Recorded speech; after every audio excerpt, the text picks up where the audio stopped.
Would guidance from an expert help you to grow your business or career? Or do you seek inspiration for you or your kids? If so, welcome. Behind the Words TV gives you that one-on-one time with famous and emerging authors or content creators. They'll take you where you want to go. Behind the Words TV, right now. Welcome to Behind the Words TV. I'm Shelby Heldt, the success coach for women here in Omaha. And today on our program, we have Paul Madsen. Welcome, Paul. So glad to have you. Hey, great to be here, Yes. as usual, in a whole different role. I'm not used to being the interviewee, so thank you so much, Shelby, for being a guest host today. Absolutely. This is going to be amazing. And Yes. I'm excited because you have a new book out, and it's called Men Grieve 2. So tell us, who will benefit from reading this book? Shelby, it's a great question. The people who will benefit from reading this book are men who obviously have lost loved ones. It's out to help them realize that the pain and confusion they're feeling is not unusual. They are not alone in this journey. Got it. So it sounds to me like sometimes men don't know that it's okay to grieve, or maybe think that it's not a good thing to grieve, but you have some Ideas and things about the different things that happen to men. Right. Well, yes, culture, society sometimes puts that on men that, hey, keep that stiff upper lip, don't show them you're suffering, don't be emotional. Right. And I think that's less and less now, and I don't think the younger people these days are quite that way as much. But, think of the old John Wayne days and movies and things like that, and, men are tough and don't say much. And so some men I might be influenced by that, and I'm hoping to open things up a little bit. That's wonderful. That's wonderful. So tell me, why did you decide to write a book about the way that men grieve? Well, the way men grieve, and do men grieve different than women grieve? That's kind of the question. Yes and no. Everybody grieves differently from everybody, Shelby. I mean, no, there's no one grief path, the one grief journey that you should take, no steps or process that you have to go through.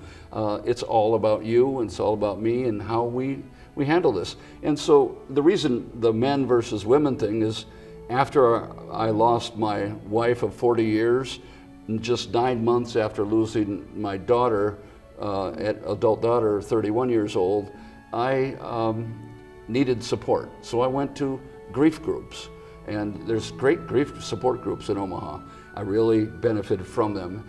When I went to the grief group, one of them, a woman named Marge, came up to me afterwards and told me her whole story. And her story was that her husband died suddenly apart from her, and her grief was very raw, very new.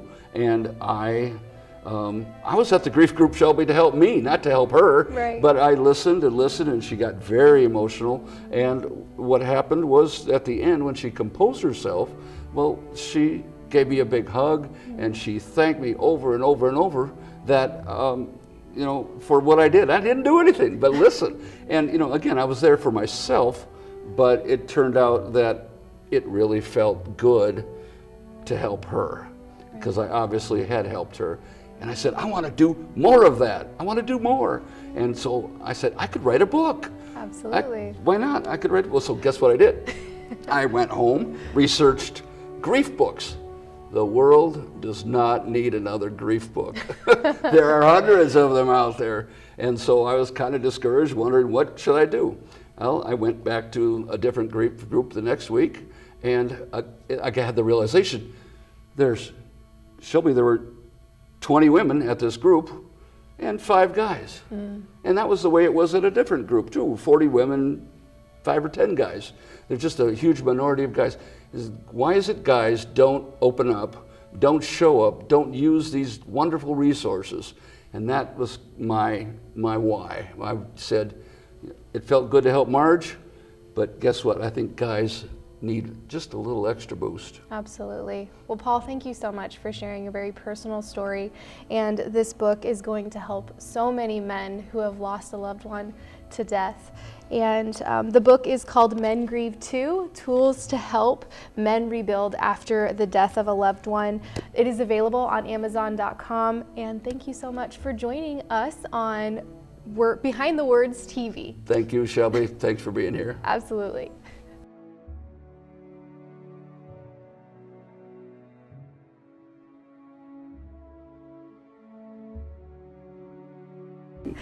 Hi, and welcome back to Behind the Words TV, where we are discussing Chapter 1 of Men Grieve 2 with Paul Madsen.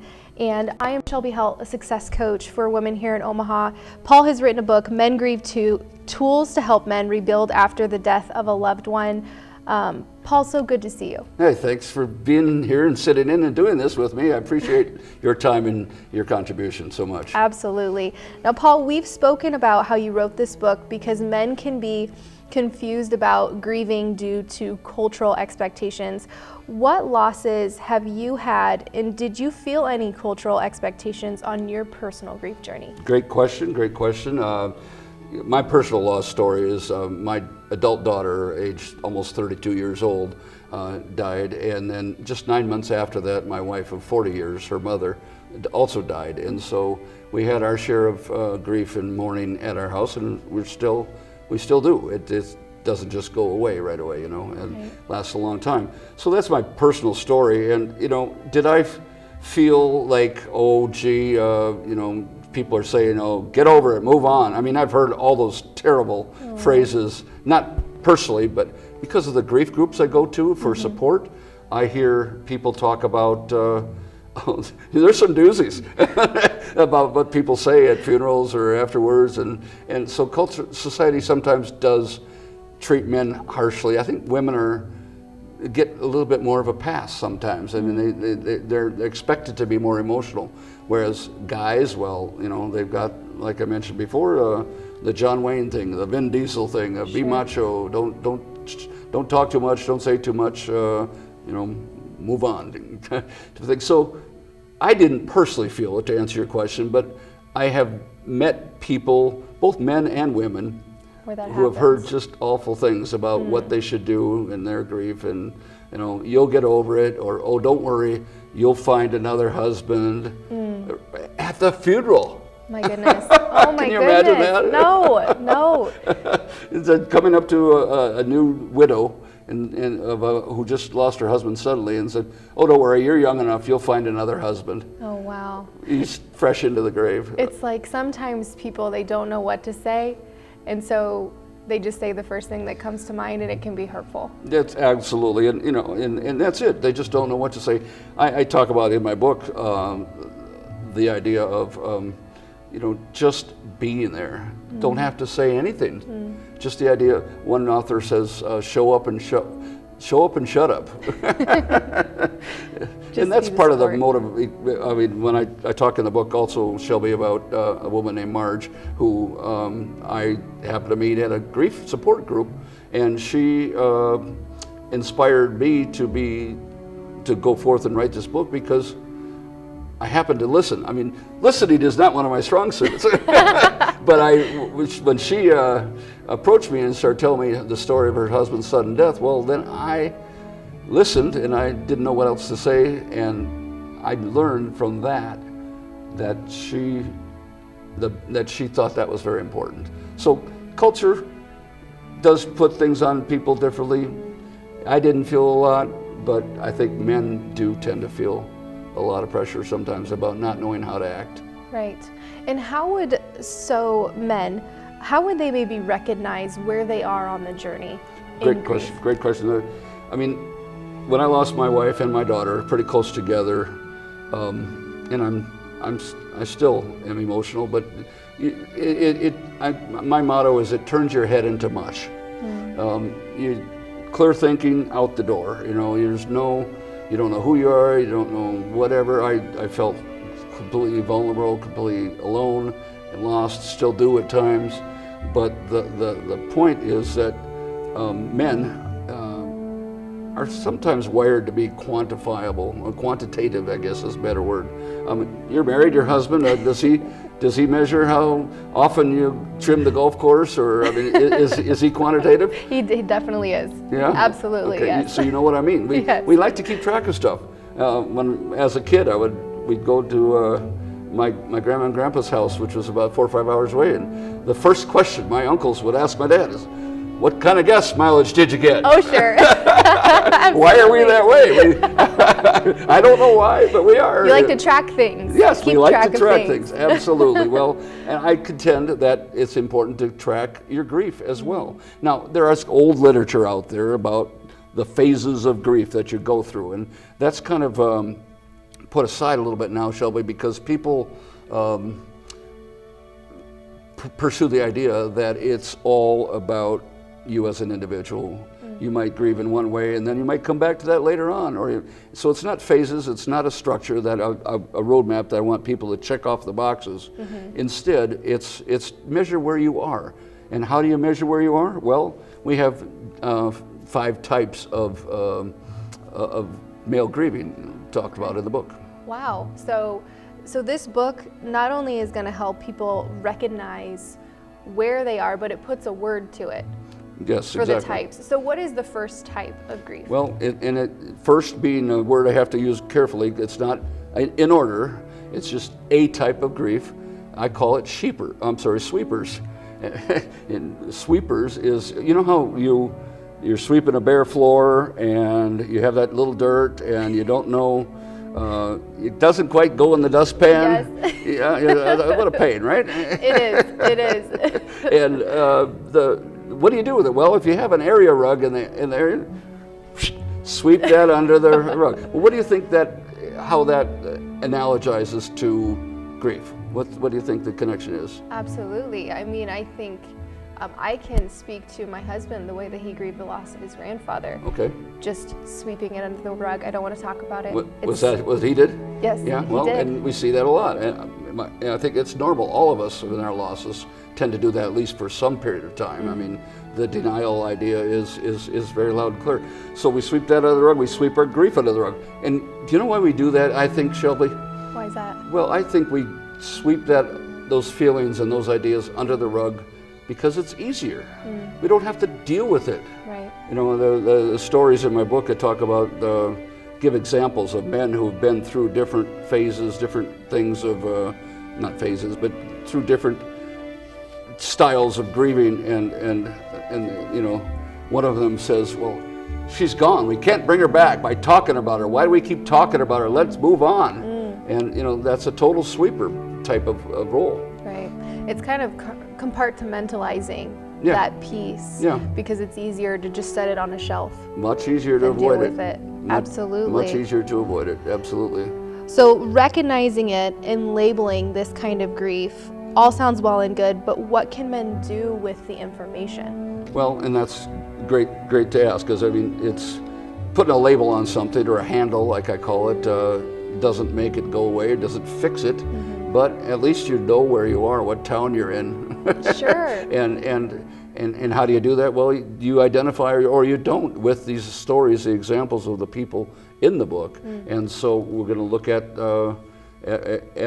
the end of each chapter of the 5 types of grieving I talk about, 5 types of male mourning.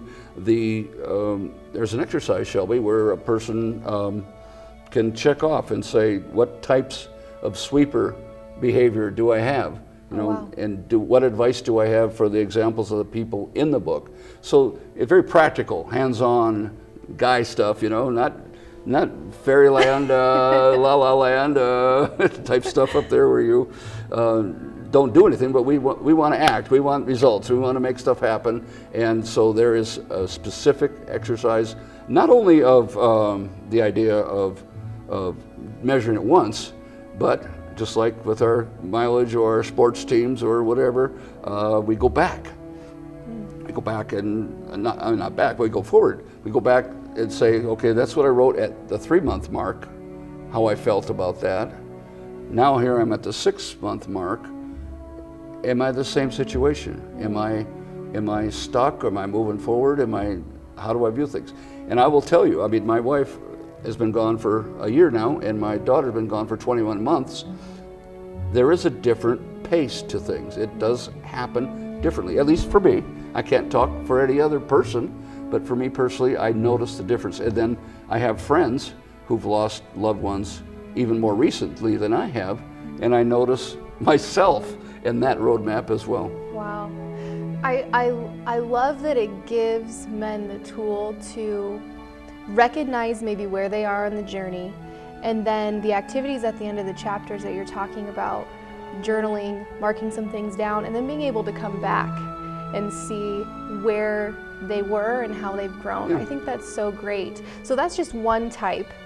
There's 4 others, so can Right. you tell us what those 4 others And are? we don't have a lot of times to go into each one of those like we did before, but I'll tell you at least what they're. There's the sweepers, guys who push the stuff under the rug. There's the weepers, the folks who just are overwhelmed and can't stop crying and being sad. They just get stuck in that sad spot. Next are the sheepers, I call them, and these are the people, I still have parts of this, who are overwhelmed and almost paralyzed, Shelby. It's hard for them to act, especially to act in new ways since they lost those loved one or ones. And lastly, second to last is the leapers. We all heard the stories about, Bob lost his wife and has a new girlfriend in 2 months. Oh wow, yes. Yep. And so that would be somebody I call a leaper. Maybe they leaped before they looked. Got it. And so that's what a leaper's about. Lastly is the keeper, and that's the one, hence the level on the cover. We talk about, keeping things on the level. They are the people who are the guys who are trying to keep it all together, trying to keep that memory of the loved one close, but yet, guess what? They're still here. They're still here. Wow. And they're moving on and trying to still keep it together with their life. Wow. So we have the sweepers, the weepers, sheepers, leapers, and keepers, and it sounds like a very interesting study of types of male mourning. And I just wanted to thank you so much for sharing your story and for what we've learned today about the grief along the way and that difficult journey. This book, Men Grieve 2, Tools to Help Men Rebuild After the Death of a Loved One, it is available on Amazon.com. And Paul Madsen, thank you so much. Thanks for your visit today, Shelby. Absolutely. Appreciate it.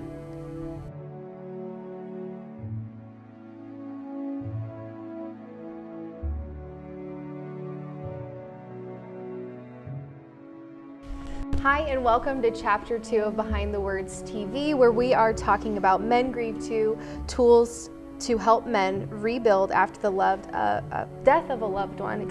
We're here with Paul Madsen. Paul, so glad to see you. Great to be back. Thank you again, Shelby, for doing this. Appreciate it. Absolutely. So, Paul, we've chatted about the death of your daughter and the death of your wife just 9 months apart.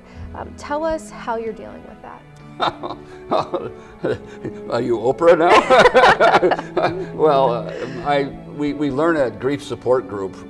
We've had whole entire sessions about, someone says, Paul, how you doing? Well, the answer is, you can't say fine because it's a lie. I say fine, well, no. And my joking answer is, well, how long do you have? I got a lot to say. But what I've dialed it down to is, I'm okay, because I am. I'm okay. I'm still here. I have the love and support of what feels like hundreds of people, and so I'm okay, Shelby. That's wonderful. And this journey has turned into a book for you. So how are men going to relate to this book about grief for them? Well, it turned into a book because I've written about 4 other books, 5 total now. And I was journaling a little bit. Experts tell us that we need to journal with when we have this kind of a trauma in our life. And I had a few random notes, nothing regular, nothing. I joke in the book about it wasn't a big 8x10 journal with a sunset picture on it, and I dedicate an hour each morning into my feelings. Nothing like that at all. And the point is that I did write some things. When I stumbled into helping a woman at a grief group, it made me feel like I wanted to do more of that. So that turned into a book, the combination of those factors. And as we mentioned before, the whole idea of men were underrepresented at my grief groups, and I just wondered why that is. Maybe they need a little special something from a male perspective, and I felt qualified from a grief standpoint, so I went ahead with that. Wonderful. So in this book, Paul, you say that even men who don't cry have tears. Can you explain that? What does that mean? Well, yes, and that's an attention headline thing. Some men don't cry at all, and that's fine.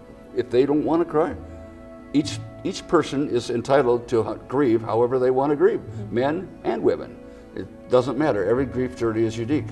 But when I say men don't have tears, but they still have tears, something like that, well, it's an acronym, Shelby, and what that is it's a way for us to acknowledge our feelings without getting too emotional. I got it. But still acknowledging our feelings about the whole situation. I see, an acronym. I love acronyms. So tell us, what does the T stand for? Well, it's tears, T-E-A-R-S, and T of everybody in grief who's been through it completely knows what I'm talking about. Triggers. You mentioned your husband lost his grandparents. I'm certain that even though he maybe swept some things under the rug as far as feelings, that when he saw certain buildings, certain places, certain holidays, certain foods, for me it was even where the things went in the cupboard. Oh, that's where her bowl always sat, in the cupboard. Little things like that. Everything's a trigger. I've lived in Omaha for many years, and we went to many places together, and that restaurant, boom, the trigger right away, and this doctor's office, or this church, or this event, and everything's a trigger because it's almost 24/7. Right. I say because what happens is people it happens in your sleep too. Wow. So there's triggers everywhere. Though that's what the T is. So T for triggers. Correct. What about the E? What does that stand for? The E stands for the emotion behind that. I mean, yeah, it's one thing to remember it, but then, for me anyway, oftentimes there'd be the tearing up or the shortness of breath. Yes, we went to a concert there. An example, the rock artist Meatloaf died, and we loved listening to Meatloaf stuff, and there's lots of memories surrounded that, and so. And I thought of or heard a Meatloaf song, or I dared not to play them because that was too emotional. But that was instantly emotional behind. I mean, Meatloaf was the trigger, but the swelling up of emotion and feeling, whether it's anger or joy, whatever, or somewhere in between, that was the emotion behind the trigger. Wow. Okay. And now going in order, the A.